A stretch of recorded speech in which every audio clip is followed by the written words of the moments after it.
Hi guys, James at RampantLionReviews again for you today with another beer review. For this one we are going to head down to England once again and we're going to have a look at yet another of the beers that I bought in my recent order from the House of Trembling Madness in York. Great beer shop if you can get there physically, otherwise they've got an awesome beer shop which the English beer tubers tell me is one of the best value ones that you're going to find down there. But for this review we are going to return to a brewery that has now featured on the channel a good couple of times before, albeit it's only very recently that I managed to do some dedicated reviews to these guys, and it's another one of those we're going to do today. This one is, I guess you could say, one of their flagship beers.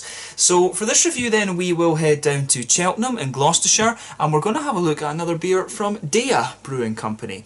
So this one is called the Steady Rolling Man.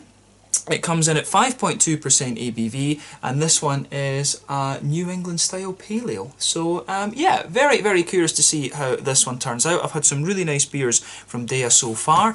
The only two dedicated reviews I've done to this brewery have been the Invoice Me for the Microphone, which was very kindly given to me by Adam over at Mercy Beers, so a big thank you again to him for that. And more recently I reviewed their Tappy Pills, which was really nicely done. So in the last order I got from House of Trembling Madness, I got this one and I also got another IPA as well to review for you. So curious to see what that one has in store for us, and hopefully these two beers make for interesting reviews. But yeah, cool to try this one. I've heard some very good things about it, and like I say, I hope that you guys enjoy my take on this beer. So let's see how we get on then. So as always with my reviews, I'll tell you a little bit about the brewery before we taste the beer. If you want to get straight to the tasting, just fast forward. All the usual links are in the video description below. That's the brewery website, the link to my other reviews that I've done from Deya Brewing Company before, and you will no doubt see more added to that list in the fairly near future. There's all the usual social media down there. If you want to see more reviews, do please consider subscribing to the channel. The whole channel of course has a geography based tagging system, so you can go into the homepage and search for beer based on country, city, state, county, province, prefecture, whatever it is you're interested in. Do check out the playlists of beers from different countries. There is one there for all the English beers that I've reviewed for you. That's being added to quite regularly at the moment because I'm enjoying a bit of time at home in the motherland, so I've got easy access to a whole host of different English things. And as always, please do get in touch and let me know some of the other beers and breweries that you guys would like to see me review. It's always great to hear from you guys that are watching the videos, and the support that you show the channel is hugely appreciated. So anyway, to tell you a little bit about Deya Brewing then, on to my brewery notes. So Deya Brewing, as I've mentioned to you already, are based in Cheltenham in Gloucestershire, kind of towards the southwest of England, and the company was founded back in 2015 by Theo Frayne. So he was introduced to craft beer by his dad, who brought back a number of different beers from the US from his travels, and basically Theo decided that he wanted to start brewing a little bit for himself. So he got some work experience at Threakston's Brewery, who are a very well respected English traditional brewery, and then he enrolled himself in the Heriot Watt Brewing and Distilling programme in Edinburgh here in Scotland. But after this he worked for a while at 5 Points Brewing in Hackney in London, and then he also worked at Odell's Brewery in Colorado as well. I've not had a beer from them in a long time, come to think of it. But basically, after having garnered this experience, he wanted to start up his own brewery, and initially it was gypsy brewing at a few different breweries in the Cheltenham area. But he later bought a brew kit from Harbour Brewing in Cornwall, then secured a premises, and this was opened up in 2016. Over the years they've continually expanded their brewing capacity, and by 2019 they'd scaled up to 3,500 hectolitres. But they're currently equipped with a 34 BBL brewing system, and they've recently rented out the 2 units next to their current premises, and they're planning to basically take this brewery up to a capacity of around 30,000 hectolitres over the next 10 years. They've got a large tap room on site as well, which has really helped them drive the growth at the brewery in recent years. That's helped fund a lot of the infrastructure that they've put into the brewery, and I do hope that I can visit that at some point as well. Maybe that's something that I can do with a couple of the English guys later on in the year. But this brewery is named after a village in Mallorca, and as of January 2021, when I'm filming this review for you, they've produced about 110 different kinds of beer according to Untappd, and the current head brewer is Gareth Moore. So yeah, that is all I can really tell you about Deya Brewing Company for the moment. That's a nice little kind of quite concise history. But as I've told you in other reviews, Deya Brewing Company are one of the really well respected English breweries. They're always releasing new IPAs and things like that. It is the English, the hazy New England IPAs that these guys have really made their name for. But I was impressed with the Tappy Pills actually, and I would need to see, I'd really want to see if these guys have done a couple of West Coasters and stouts and things like that. I'm not sure. exactly what they've done so far, but yeah, with 110 different beers, I'm sure there will be quite a few different things in there as well. But yeah, mainly it's the New England hazies that these guys are known for. But yeah, as I say, that's all I can tell you for the moment. If you want to learn more about these guys, you can check out the brewery website. You can follow them on Facebook and Instagram to keep up to date with all the latest goings on, and you can check out the Rate Beer, Beer Advocate and Untappd pages to learn more about all those different beers that they've done. So yeah, let's get on and actually have a taste of this beer then. One of the other things I like about Deya is that they put their beers out there in proper measurements as well. This can is a half litre. This is a half litre can, so yeah, 5.2% New England Pale Ale, this one. There you can see the Steady Rolling Man just kind of chilling on the front there with his guitar. But it says on the back here, Steady Rolling Man, our Pale Ale, inspired by the ridiculously tasty hoppy beers we fell for, and we got brewing our own versions over and over again. While listening to the blues greats, the heady concoction of old-time blues records, brain's not working today, and juicy American hops transfixed us from the start, and the Steady Rolling Man was born in these sessions. Incredibly soft and delicate with intense tropical fruit, hop aromatics and saturation, this is our vision of the perfect Pale Ale. Please keep the can refrigerated to preserve the flavour profile intended. And it's vegan friendly apparently as well, and unfiltered, unpasteurised and unfined. So yeah, this one should be pretty cool. Like I say, a half litre can. I think I paid like £4.50. Something like that for this from House of Trembling Manus. I honestly forget the prices, but the prices there, of course, are very good compared to what I would pay for the English beers in like Denmark or something. The Swedish prices aren't too bad, maybe just a little touch more. But yeah, nicely presented beer, this one, half litre can, 5.2% New England Pale Ale. Let's get this guy out and we'll get on with the tasting then. Very curious to see what this beer has in store for us, as I said, so let's go for it. And yeah, I have to admit, I am very curious to try the other IPA that I've got from these guys as well, because I've heard that that is quite a nice one. But yeah, this is one of the beers that I really wanted to get a hold of, the Steady Rolling Man, because I've heard it's quite popular and it's also supposed to be pretty damn good actually. So yeah, as you can see, we've got this one out now, 5.2% New England Pale Ale. It looks lovely. Colour of this beer, lovely, kind of bright, very rich yellow, very similar to, like, you know, a mango juice or something. As you guys know, when it comes to these New England type beers, I love comparing these to the different fruit juices because that's just, you know, what they remind me of. You can see that the beer has poured with just under a finger of a frothy, I would say perfect white head on this one. I wouldn't even say creamy, I would say that is a perfect white head. There's one or two big bubbles sticking towards the side of the glass, a few little ones going up towards the bottom of that head there, but overall it looks pretty nice. And when they say New England Pale Ale, I wouldn't say there's anything surprising about the appearance of this beer. It's just if I stick my fingers behind the glass, it does look very, very nice, I should say. Yeah, awesome. Remember, the colour of your beers is dependent on two things. One, the type of malts you use, and two, the length of the boil. The longer you boil the beer, the more the sugars caramelise, and thus you get a darker colour out of it. And then the level of haze that you have in beers like this is usually dependent on the wheat and the oat content. But for a 5.2%er, the level of haze that you get in this one is pretty impressive. Theoretically speaking, as you go up the alcohol scale, you'll get more oats and more wheat. And so you'll also get more, you know, you'll also get a little bit more haziness to it. But yeah, certainly looks the part of a New England Pale Ale, this one. So yeah, let's have a look at it. Nothing overly surprising about the appearance of this one. So let's go for it and check out the aroma then. Curious, as I say. Ooh, that is very nice. That is very, very nice. So straight away with this beer, you get those lovely, soft kind of bready, wheaty, oaty sort of things out of it, and that's exactly what you'd expect. It's kind of interesting for me because in recent times I've actually been very, very impressed with the you know, the lower alcohol IPAs and stuff that I've been reviewing, and I do wonder where the line is between, you know, a pale ale and a session IPA, because that seems to be the big thing these days. Remember, the Pale Ale and IPA, from a technical point of view, the main difference between these is the malt to hop ratio, because these styles are all related. Pale Ale, IPA, double IPA, barley wine, they're all related through the malt to hops ratios. So is a session IPA basically an IPA where they've taken the malt content down but maintained the same hopping ratio as they would for a regular IPA, and then a Pale Ale is a different ratio? I wonder if that seems logical that would be a technical definition, but yeah, you know, the paleos and these session IPAs, they don't taste a million miles apart, to be honest with you. But I need to review a few more paleos and session IPAs and stuff like that. The paleo isn't such a popular style over in Sweden, although I have noticed a couple coming out actually, but I think it's the whole kind of bang for your buck thing over in Sweden. Like, most breweries will brew IPAs rather than paleos because there's quite a high tax on the beer anyway, so they might as well make it that little bit stronger and do IPAs rather than just doing paleos.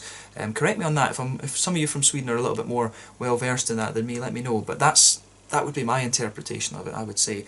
But yeah, this one for a paleo, it looks very, very nice, and you know, nothing overly surprising about it, and the smell is lovely, I will say that. So yeah, like I say, this one, you do get a little bit of the wheaty bitiness out of this beer at the back of the nose. You can also smell the smooth oats in there, but really the backbone of this beer is that soft but almost slightly crisp and very, very slightly grainy white bread. It's like a fresh bread loaf. It's kind of like that actually. That's the main malty component of this beer.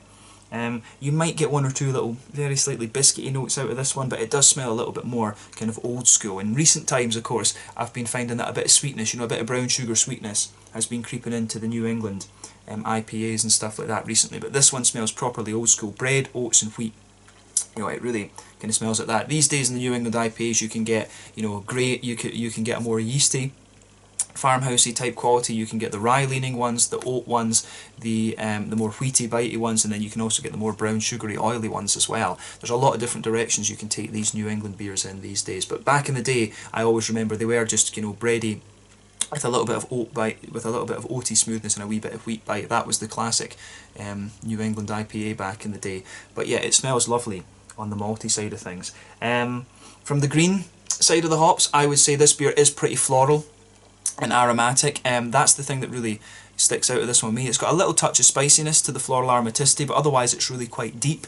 I would suspect going from this beer, there might well be about a 30-40 IBU kind of hit with this one. Remember, your bitterness is dependent on when during the boil of the wort that the hops are added. If you add it earlier on, that's when you get more bitterness, but as you progress through the brew, you've got a trade-off between bitterness in favour of aroma and flavour, and I would suspect that most of the hops in this beer are aroma and flavour hops, later addition hops if you like. But yeah, you can smell a nice deep floral aromaticity to this one, a little touch spicy, and then you've also got some nice lighter grassy qualities in there. I get a little bit more earthiness out of this one, the more and more that I smell of it. So maybe there's a wee touch of mosaic in this. I think the hops in this beer are very familiar, to be honest. I want to say there's maybe a little bit of mosaic and perhaps like, you know, a Simcoe or a Victoria's Secret or something like that in this. It's got that soft tropical backbone as well as just a wee bit of the more kind of oily tangerine orange kind of thing. I would be curious to know. I always like playing guess the hops with these beers. But yeah, fruity side of things, it's got a nice kind of soft mango-y, apricot-y kind of thing. Maybe a wee touch of there's maybe a wee touch of a slightly stronger passion fruit in there, so that could be like, you know, Simcoe or a bit of Citra, something like that. But there's definitely a wee bit of a more oily, tangerine orangey sort of thing, and I do get a little hint of earthiness out of the beer, which makes me think mosaic. I do think there could be a little bit of mosaic in this one, to be honest with you. But yeah, nice oily kind of tangerine kind of qualities in there.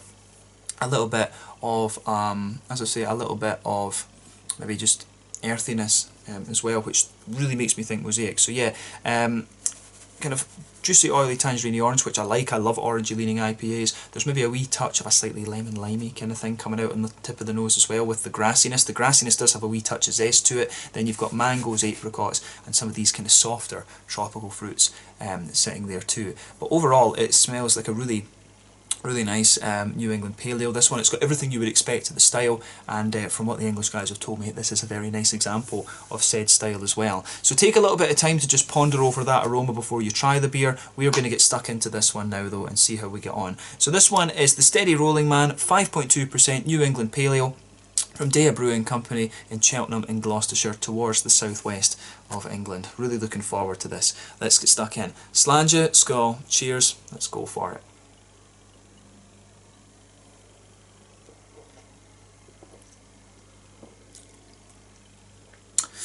Yeah, yeah, that's just a really, really solid beer actually. Very, very solidly done.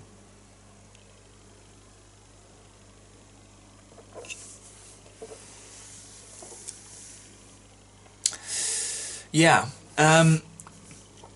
You know, I think that's the thing that I said about the invoice me for the microphone. It was just a really easy beer to drink. And this one is even easier than that, absolutely. You know, it's like the Sonoma, actually. It does remind me, it really has the same vibe as the Sonoma from Track Brewing did, and that was the other one. That was another one that Adam sent me, and Adam actually said, I think he was very close to putting this one in, but I can't remember exactly what his reason was for deciding not to. But yeah, with Deya, this one really reminds me of the Sonoma Paleo, so if you like the Sonoma from Track, then you probably will enjoy this one. It's a very straight up beer, this. It strikes me as being, you know, quite old school in a lot of ways for the style, but then it has been around for, you know, a couple of years now actually, so that makes sense. That does make sense with this beer, but it's very nicely done. Thumbs up to Deya for this. Quite cool to try their sort of signature beer, if you like.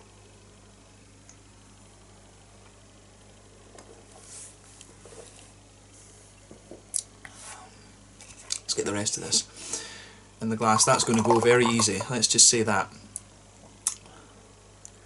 So yeah, it's good stuff, it is good stuff, but we know Deya have a reputation for a reason. Yeah, so yeah, it is pretty much what you would expect based on the aroma, this beer. Straight away with this one you get that nice sort of, you do get that nice kind of slightly crisp white bready quality. That just blankets the middle of your palate there. You can feel that just going right across the middle of your tongue there, and it sits there in the middle of the palate, and it also sits there on that back third of the tongue too, which is very nice. So yeah, that soft, crisp, white bread, you think, middle of your palate, back third of your palate, it's there. On that border region between the middle third and back third of your palate, there is a little bit more kind of crispness to the beer, a little bit of graininess almost. I don't think there's a bit of Pilsner malt in this. You know, sometimes it was a bit of a trend for a while to put a bit of Pilsner malt in some of these New England Pale Ales and IPAs and stuff, just to give the beer that little bit of crispness. But on that border region between middle third and back third of your palate, you will notice just a bit of crispness coming out of the beer, so yeah.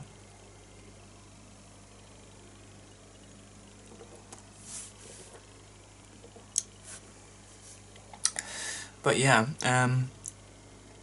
it's a solid. It really is a very solid beer, this one. I like it for sure. What you'll notice with this beer is that as you go further into the aftertaste, more of the oatiness comes out.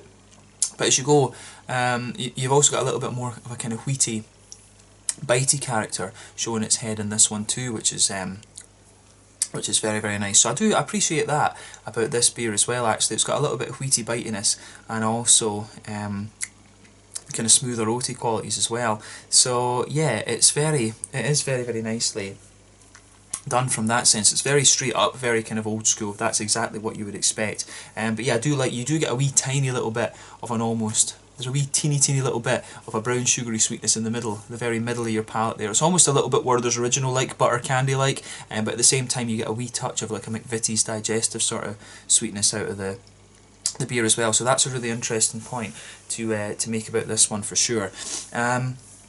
So yeah, I like the malt base on this one. Very straight shooting. It is kind of what you'd expect in this beer. I think overall the malt base does come across as quite crisp in a way, and I think for a lower alcohol beer like that, that's kind of what you want. You do want these kind of beers to be a little bit sessionable. As I've told you, I never session beers these days. I just like tasting lots of different stuff. But if I was to session a beer, this one and the Sonoma probably would be the English beers of choice that I've come across so far. I think Marble in Manchester, if I remember rightly, they've got quite a few more session sort of strength beers, and Arbour Ales in Bristol, not far from these guys actually, have some really nice kind of sessionable things too. I need to review more pale ales and session IPAs for you on the channel, because it's something that I have neglected over the years. But yeah, lovely malt base in this one. On the hoppy side of things, again, it's kind of what you'd expect. In the back corners of the palate, there's a little touch of earthiness there. As you move further forward, it smoothens out a little bit. You've got a wee bit of a kind of herbal quality, and as you reach the kind of front corners of the palate, you've got a nice bright sort of floral aromaticity to this one. It's not quite as bright and pungent as I was expecting based on the aroma, but it does kind of linger there. The further you go into the aftertaste with it, it's not quite as big and spicy. It's quite a low bitterness beer, this one, to be honest, but we'll talk about that when we reach the mouthfeel section. But yeah, it does have a nice little bit of floral aromaticity, just a tiny little bit of spiciness. Yeah,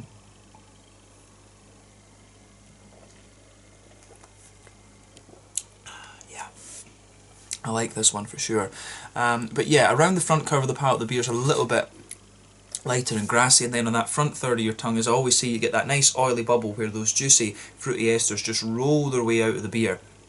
And again, there's just something very, very familiar about this. I think this could be like a combination of Citra, Simcoe, Mosaic. I think there's something like that. And this one is just very, very familiar. So if you go towards the back of that front third of your tongue, there's a little bit of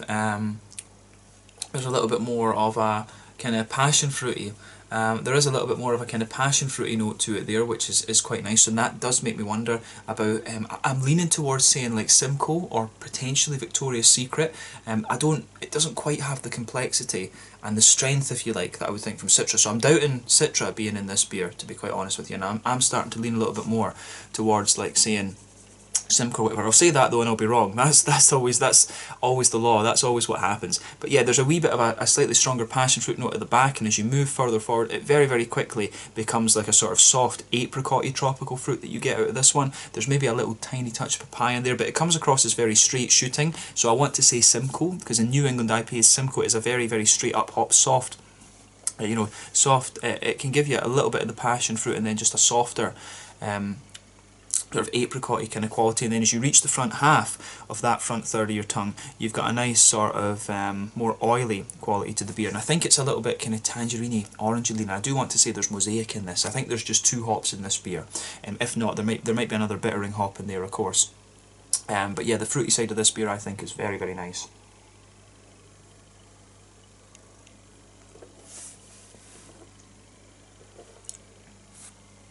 So yeah, fruity side of the beer I think is absolutely solid. I do like how it gets a little bit more oily, and you will see the more oily orangey qualities. You can feel those just developing on the tip of your palate the further that you go into the beer actually. So I really, really like how this one goes together, to be honest. Yeah, I mean you will get a little bit, you can feel a little bit of the more kind of pungent citrusy side of the tropical fruits coming out the further you go into the aftertaste, but also you get that nice citrusy, oily, tangerine orange coming out of it as well. So as I say, I really, really like how everything in this beer goes together. Nice kind of crisp, bready qualities, good little bit of floral aromaticity like I said, and then these kind of juicy fruity notes. It's just a very well rounded beer, this one. Very easy to drink, very, very sessionable. It gets a big, big thumbs up from me, this one. It reminds me, the likes of the Stig Bergets Amazing Haze, the O.O. Narangi. It's got that, that kind of vibe to it. So for those of you watching over in Sweden, as a lot of you are these days, that's the sort of vibe that you get from this beer actually. So yeah, definitely worth having a look at this beer if you get the chance. I don't know if this one's been in Sweden yet through Systembolaget. I know we had that invoiced me for the microphone. That came out literally like 2 weeks after Adam sent me it, which was quite ironic. But yeah, it was quite funny to get that. But yeah, this one, as a pale ale, I think it's really damn solid. So thumbs up to Deya Brewing Company for this beer. Absolutely beautifully done. Pardon me, getting a little bit of gas off it though, I have to say. But yeah, in terms of the mouthfeel then, to round off the review, what would we say about this?